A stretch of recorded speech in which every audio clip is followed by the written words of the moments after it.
झारखंड के जाने माने आईएएस अधिकारी विनय चौबे की पत्नी और साले मिलकर फर्जी कंपनी चला रहे थे। इसी फर्जी कंपनी के बदौलत उन्होंने करोड़ों रुपए का अवैध धंधा किया।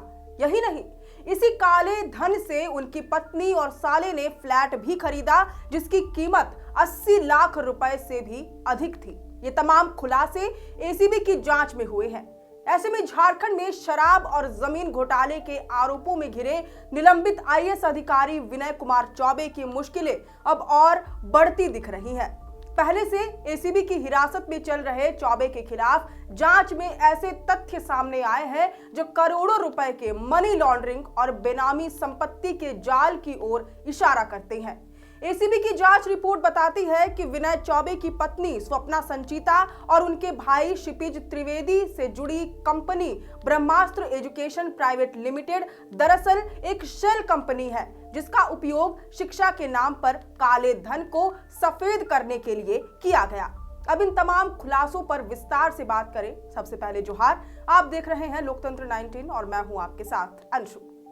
एसीबी की रिपोर्ट के मुताबिक विनय चौबे की पत्नी स्वप्ना संचिता और उनके साले क्षितिज त्रिवेदी ने ब्रह्मास्त्र एजुकेशन प्राइवेट लिमिटेड नामक शेल कंपनी के जरिए रांची में 80 लाख रुपए का फ्लैट खरीदा, लेकिन इसके लिए ना तो बैंक लोन लिया गया और ना ही किसी वैध राशि या इन्वेस्टमेंट का जिक्र किया गया।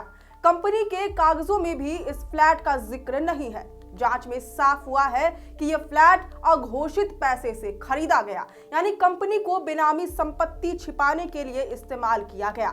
अब एसीबी को शक है कि यह पूरा मामला मनी लॉन्ड्रिंग का है, इसलिए जल्द ही ईडी भी इस केस की जांच शुरू कर सकता है।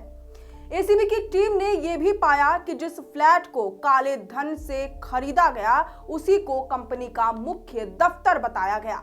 जीएसटी रजिस्ट्रेशन में भी इस पते को दिखाया गया, लेकिन जब जांच टीम वहां पहुंची तो ना तो वहां कोई कर्मचारी था, ना कोई शैक्षणिक गतिविधि, ना ही कोई कारोबार। कंपनी के पास 2018 के बाद से कोई आय नहीं थी, फिर भी उसके खातों में लाखों रुपए का लेन देन होता रहा। असल में 2009 में बनाई गई ये कंपनी सिर्फ नाम की थी। इसका इस्तेमाल पैसे के लेन देन को वैध दिखाने के लिए किया गया। 2017 से 2023 के बीच कंपनी के बैंक खाते में शॉर्ट टर्म एडवांस के नाम पर लाखों रुपए आए, लेकिन ये पैसा किसे और क्यों दिया गया इसका कोई रिकॉर्ड नहीं मिला।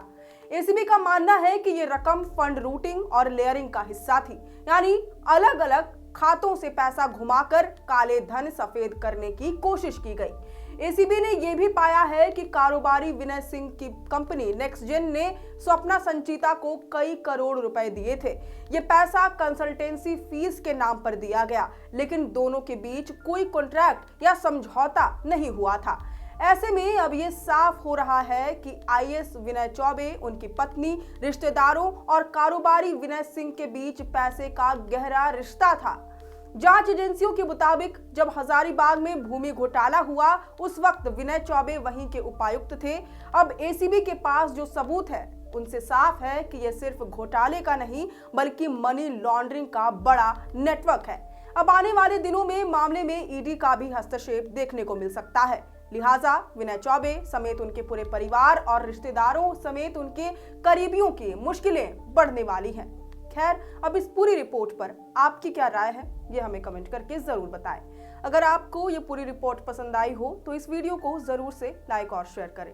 हमारे चैनल लोकतंत्र 19 को यूट्यूब, फेसबुक, इंस्टाग्राम समेत सभी डिजिटल प्लेटफॉर्म पर जरूर से फॉलो करें। फिलहाल लेते हैं अलविदा। जोहार।